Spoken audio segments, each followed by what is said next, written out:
السلام عليكم ورحمة الله وبركاته. أهلا بيكم يا حبايبي في قناة بيت سارة. نبدأ. اللهم صل وسلم وبارك على سيدنا محمد وعلى آله وصحبه أجمعين. الفيديو اللي كنت وعداكم بيه ازاي بفرز الوجبات بتاعتي وبعمل 13 وجبة تكفي 13 يوم، واليومين التانيين سمك زي ما اتفقنا. بجيب الاول الحاجة اللي انا محتاجاها، بجيب كيلو بصل وبشره كله وبطلع بصلاية واحدة بس اقطعها جوليان، وبجيب 4 فلفلات اخضر، 3 بشيلهم على جنب وواحدة برضو مقطعها جوليان. بكون بلة رغيف عيش. بجيب زبادي عشان انا هعمل شاورما، وبقسماط، والتوابل بتاعتي بقى هنتكلم عنها خلال الفيديو. ده كيلو البانيه بتاعي، انا قسمته بالنظر كده، خدت منه حوالي نص كيلو الا حاجه بسيطه، وقسمته على 2 وفرمتهم. واخدت حبه، خدت 8 حتت عشان هعملهم بانيه، واخدت كمان اللي فاضل وقطعت تقطيعه شاورما. اول حاجه هعملها دلوقتي زي ما عملنا قبل كده البفتيك الكداب، فهنعمل دلوقتي بقى البانيه الكداب. حاجه كده ما بين الناجتس اللي هو بتاع الشركات وما بين البانيه، حلوه جدا وهتعجبكم جدا. ممكن تحطوا فيها اي خضار للاطفال. طيب انا عملت ايه؟ جبت بطاطسايه سلقتها، وحطيت بصل، حبه بصل، وهحط عليهم الفراخ المهروسه بتاعتي اللي انا كنت فرماها في الكب اصلا. وكمان هحط عليهم معلقتين من البقسماط. طبعا التتبيلات دي بتساعد جدا لو انتي بتشتغلي زي كده مثلا. بتساعد في التوفير طبعا، بتساعد جدا في ايام المصايف اللي احنا فيها دي. الاكلات سهله وممكن تاخديها معاكي بسهوله وتعمليها على طول في المصيف. آه يعني حلوه جدا وجودها في الفريزر، بجد هيحسسك كده ان انتي مطمنه. انتي يا دوب هتصحي من النوم الصبح تطلعي بس الحاجه اللي انتي كنتي ناويه تعمليها النهارده. التوابل بتاعتي بقى اللي هحطها، هحط توم باودر، وهحط بصل باودر، وكمان هحط ملح طبعا، وفلفل اسمر، وهحط بابريكا. كنت قايله لكم قبل كده ان انا بحب البابريكا المدخنه اكتر من البابريكا العاديه، فهحط بابريكا مدخنه برضو زي ما تحبي. وهجيب صينيه وهفرش عليها كيس تلاجة، هفتحه كده وافرشها، وهدهنه زيت كمان عشان يبقى سهل عليا وانا بطلع الحاجة. وهحط فيه الخليط بتاعي ده. تمام. وهبدأ افرده على الصينية بسمك متساوي، وهقطعه برضو تقطيعة متساوية عشان ابقى لما اجي اطلعه من الفريزر اعرف كل حته انا كنت عايزاها قد ايه. انا بحطه في الفريزر تقريبا ربع ساعه، يعني انا بعمله اول حاجه وبحطه في الفريزر، وبعدين بخلص بقيه التتبيلات كلها وبعدين برجع له تاني. طب ليه انا بعمل كده؟ لان انا مش هعرف اشتغل فيه من غير ما يتشمع في الفريزر. في حاجه كمان، اما تحطوه في الفريزر ما تحطوش متغطي، لا حطوه كده مش متغطي. ده هيخليه يتشمع بسهوله. تمام. طيب انا هو اتفردته زي ما انتوا شايفين، هقطعه مش لازم بشكل حلو يعني، المهم هقطعه قطع متساويه. طيب وبعدين زي ما قلت لكم هدخله في الفريزر حوالي تلت ساعه. تمام. ماشي، تعالوا بقى ندخل على الوصفه التانية.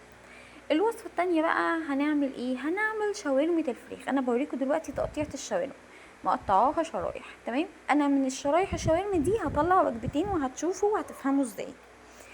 هجيب اعمل تتبيله الشاورما. اهم حاجه في تتبيله الشاورما بالنسبه لي انا زبادي. ما عندكيش زبادي حطي لبن، بس وجود الزبادي بيفرق جدا.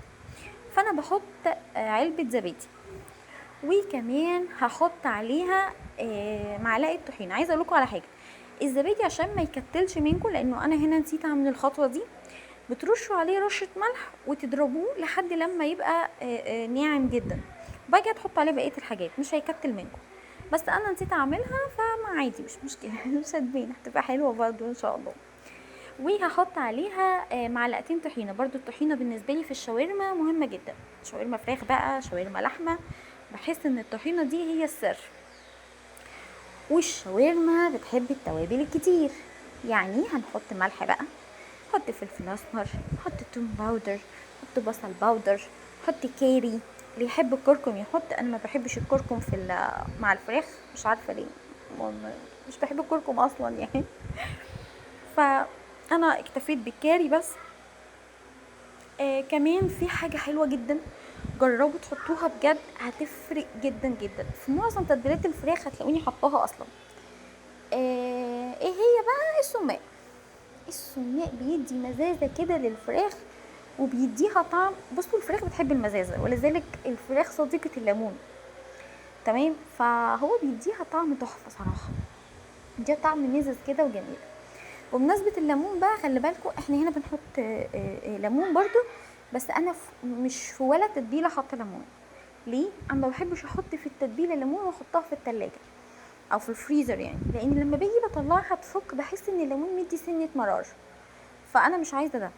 فلما بطلع الوجبه اللي انا بشوفها محتاجه ليمون، بحط لها ليمون فريش، بحط لها عصير ليمون فريش، تمام؟ طيب المهم ان خلاص انا حطيت كل التوابل بتاعتي. هحط معلقتين لبن، مش هكتر بقى لبن لان انا حاطه زبادي، يا دوب بس اللي هو يخليها ايه، سايله، تمام؟ وهحط فيها الاول الفراخ اللي انا مقطعاها تقطيعه الشاورما قبل الخضار. طيب ليه؟ عشان الفراخ تشرب الاول من التتبيله، اتاكد ان كل حته من الفراخ شربت التتبيله.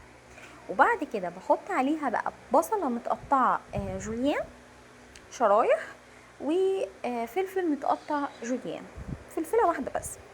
طيب هل دي كل الخضار اللي انا بحطها للشاورما؟ لا، انا لما باجي اطلعها بقى بحط لها طماطم، بس انا لو شلت الطماطم هتبقى دبلانه وحشه، فبحط لها طماطمايه كمان حلوه مش صغيره، وبحط لها فلفل الوان، واي خضار عندك بقى ممكن تحطيه، يعني الشاورما تتقبل اي شيء. فعشان كده انا ده هقسمه على طبقين، تمام؟ الشاورما بقى تعملي بيها فتة شاورما في يوم، وهو يوم وعدى مع حبة تومية كده وسلطة الطحينة تحفة. تعملي بيها سندوتشات شاورما، تجيبي عيش سوري وتعملي سندوتشات، تعمليها صلصة، يعني تخليها هي صلصة المكرونة، يعني تسلقي مكرونة بس تسويها وتحطيهم على بعض، تبقى حلوة جدا برضو. فانا حطيت الشاورما وقسمتها على طبقين زي ما انتوا شايفين كده. وكل طبق هيتحط له بقيه خضاره، اللي هو الطماطم والفلفل الالوان. ما حطيتش الطماطم عشان ما تتبلش، وما حطيتش الفلفل الالوان عشان الفلفل الالوان فيه فيتامين سي، وممكن يفقد قيمته لو حطيته في الفريزر من دلوقتي، تمام؟ طيب نسيت اقول لكم الاكياس دي تحفه اختراع كميه كبيره بتاع حوالي 100 كيس مثلا ب10 جنيه، وبتغطي لي اي حاجه في التلاجة، وما تخليش اي حاجه تلقط اي ريحه من التلاجة. المهم تعالوا بقى ندخل على الوصفه اللي بعدها. هنعمل ايه؟ هنعمل بقى كفته الفراخ. كفته الفراخ الحمد لله من الحاجات اللي انا مميزه بيها جدا، ويعني كذا حد يدوقها مني ويحبها جدا. طيب هحط لها ايه؟ فاكرين ال3 فلفلات اللي كانوا عندنا؟ اخدتهم فرمتهم، وهحط عليها كمان يعني تقريبا معلقتين بصل من اللي انا عاملاهم دول، مش هصفيهم قوي. طيب في ناس طبعا عايزين الفراخ ماسكه نفسها وهم بيعملوها وهم بيصبعوها، فبيصفوا الحاجه من الميه، دي مدرسه وتحترم وكل حاجه. بس انا بحس بقى ان الميه دي هي اللي بتخلي الفراخ لما تستوي جوسي كده وجميله وطريه، وبتبقى تحفه صراحه، بتبقى مختلفه تماما. لان كفته الفراخ غير كفته اللحمه، خلي بالكوا اللحمه فيها دهون، فهي كده كده بتخليها طريه، لكن الفراخ ما فيهاش دهون، خصوصا ان احنا عاملينها من صدور. طب ايه اللي هيخليها طريه وجوسي كده؟ بالنسبه لي هو الميه اللي كانت موجوده في البصل وفي في الفلفل، تمام؟ هنحط بقى ملح، هنحط فلفل اسمر، هنحط بابريكا، توم باودر، بصل باودر، وهحط بقسماط، واعجن واشوفها لو احتاجت بقسماط تاني هحط لها، تمام؟ هي لحد هنا كده احنا ممكن نشيلها عادي جدا. نسيت اقول لكم، هنحط نص رغيف من اللي احنا كنا بلينه. احنا كنا بلين رغيف صح، هنحط بقى منه نص رغيف. هنعجنها بقى، وفي الفتره دي كده خلاص انا ممكن بالطريقه دي اشيلها وتبقى بالنسبه لي بس مش هخليها متماسكه قوي يعني، وهتبقى بالنسبه لي حواوشي فراخ. تمام، برضو وصفه جميله جدا ومميزه واخف من حواوشي اللحمه بكتير وما تتعبش القولون، عارفين كل ده. بس هنزود عليها حزمه بقدونس. طيب انا مش عاملاها على انها حواوشي فراخ، انا دلوقتي بعملها على انها كفته فراخ. خلاص، فانا عملتها وبوريكم ان هي عادي تتصبع دلوقتي وتتشيل، مفيش مشاكل خالص اهو، مع اني سبت الميه. بس انا هاخدها بقى واحطها في الفريزر واشمعها شويه. تمام. طيب تعالوا بقى ندخل على الوصفه اللي بعد كده. هنعمل ايه دلوقتي؟ هنعمل البانيه. انا اخدت 8 قطع بانيه على قد عدد افراد اسرتي، احنا 4 وكل واحد بديله حتتين، انا كده اخدت 8 قطع بانيه. تمام. البانيه بقى ما بحبلوش توابل كتير صراحه، يعني شوفوا ان التوابل بحطها ازاي في الكفته والحاجات دي، بس البانيه هي ميه البصل، ومع ميه البصل بنزل حوالي معلقه صغيره كده بصل. تمام. وكمان بحط لها ملح وفلفل اسمر، ولما تطلع ان شاء الله من الفريزر احط لها ليمون. طب انتي ليه يا ساره مش بتشيلي البانيه بالتتبيله بتاعته اللي هي الدقيق والفيجيتار والبيض؟ عشان انا عايزه البانيه ياخد من طعم التتبيله، فانا هشيله بتتبيلته ولما اجي اطلعه على طول على الدقيق والفيجيتار والبيض، خلاص خلص. اكله سريعه مش هتاخد منك وقت خالص. تمام. انا دلوقتي عملت البانيه اهو زي ما انتم شايفين. نسيت اقول لكم ان انا بحط له معلقتين لبن، برضو اللبن بيطري البانيه، مش عايزه تحطي لبن عادي مفيش مشاكل خالص، مش مشكله. خلاص. باجي بقى بطلع البانيه ان شاء الله باذن الله لما اجي هعمله، بقوم جايه حاطه نص ليمونه وبحط له البيضه في جواه هو، وبقلبهم مع بعض، وبعد كده بقى ابدا احطه في خلطه فيجيتار بالدقيق. ده بيوفر عليا مواعين كتير جدا، كمان بيطلع حلو جدا زي البانيه العادي مفيش اي مشاكل. طيب اتبقى معايا بقى حبه ميه بصل على لبن على ملح وفلفل اسمر، كانوا اتبقوا من البانيه. هعمل ايه؟ تشيكن وينجز. هاخد التتبيله دي واحط فيها التشيكن وينجز بتاعتي. طبعا الفراخ كلها مغسوله كويس ومنقوعه في ليمون، ويعني الدنيا تمام، وانا سايباها بسيبها كمان يوم بحاله تتصفى في التلاجة تنزل كل الميه بتاعتها. طب التشيكن وينجز بحب التوابل، فحطيت له ملح وفلفل اسمر وبرده بابريكا وسماق صديق الصدوق مع الفراخ، طالما بعمل فراخ يبقى سماق على طول. وكمان حطيت له الصويا صوص برضو حلو جدا. لو عندك هوت صوص برضو حلو برضو جدا ممكن تحطي فيه. وبعد كده بشربه من التتبيله وبشيله. بالمناسبه انا اليوم اللي انا بعمل فيه التتبيلات فبيبقى قدامي حل من 2. انصحك انت كمان تعملي كده، احنا كده كده قايلين فيه سمك، فيا اما تجيبي سمك ويبقى عندك يا دوب هتعملي رز وسلطه لان انت واقفه كتير في المطبخ، يا اما هتاخدي حاجه من التتبيلات اللي انت عاملاها دي وتعمليها يومها. تمام. انا ما كنتش لسه عارفه هعمل ايه من الحاجات اللي انا عاملاها، وما كنتش هجيب سمك اليوم ده، فالاولاد يعني حبوا تشيكن وينجز. انا قلت لكم طالما تشيكن وينجز هم مبسوطين وفرحانين جدا يعني. فعشان كده حطيتها في الطبق وما كنتش لسه عارفه ان انا هعملها يعني، بس انا فعلا عملتها اليوم ده. خلاص. التشيكن وينجز تسويتها مهمه جدا، ما ينفعش اسلقها وبعد كده اتبلها لان مش هتديكي طعم التشيكن وينجز بتاعه المطاعم. ما ينفعش ان انا احمرها بس لانها هتبقى نيه، فبعمل ايه؟ بحمرها وبحطها في الاير فراير. طب انا ما عنديش اير فراير، بسيطه جدا، هفردها على صينيه واحطها في الفرن. المهم ندخل على التتبيله اللي وراها بقى دبابيس الفراخ. هنحط كاري، هنحط توم باودر، بصل باودر، هنحط سماق طبعا خلاص عرفتوا فراخ يبقى ايه سماق.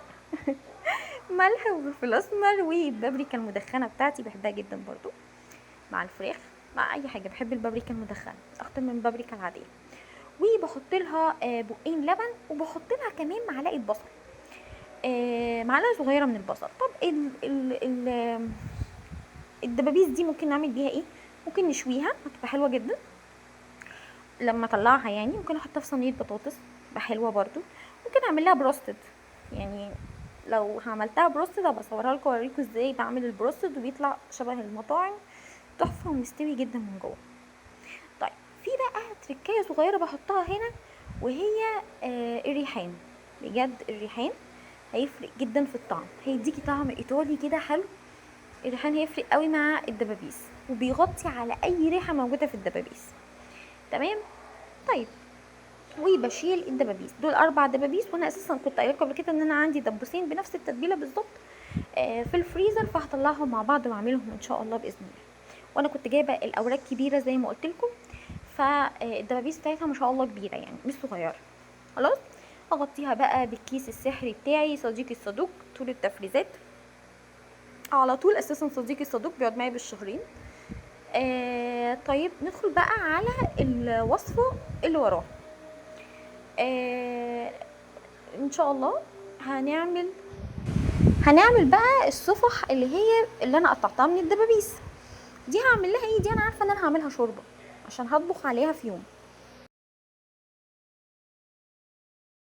فطالما شوربه يبقى ملح وفلفل اسمر وبصل بس. طب انا ممكن اشيلها كده زي ما هي وما احطلهاش الحاجات دي، هتفرق جدا في طعم الشوربه لما احط لها الحاجات دي وتطلعيها على الشوربه على طول. لا طبعا بنسيبها تفك، اي فراخ بنطلعها بنسيبها تفك ما عدا الكفتات طبعا والحاجات دي. المهم واخدتها وشلتها وانا عارفه ان انا هعمل بيها طبيخ وهتقعد معايا. الطبيخ يقعد معانا يومين، مش قادرين بقى على وقفه المطبخ والحر والكلام ده كله، مش قادرين عليه. احنا الحمد لله ان احنا بنقف اصلا يعني. وطبعا بحط باقي بقى البصل، محطلهاش اي حاجه خالص زي ما قلت لكم. واي توابل بقى عايزه احطها للشوربه، ورق لوري حبهان ده بحطها بقى في الشوربه نفسها لما اجي اعملها. تمام. هنا انا هغطيها بكيسين لانه ده طبق كبير فما كفاش معايا كيس واحد، فانا غطيتها بكيسين. بس كده يعني، حتى الفراخ اللي هتتعمل شوربه جاهزه معايا على التسويه على طول ان شاء الله باذن الله. خلصنا بقى كده وصفات الفراخ، تعالوا بقى نعمل اللحمه. انا كنت قلت لكم ان احنا جبنا نص كيلو لحمه، طيب هاخد نصه بقى، يعني كاني باخد ربع كيلو لحمه وهعمله كفته.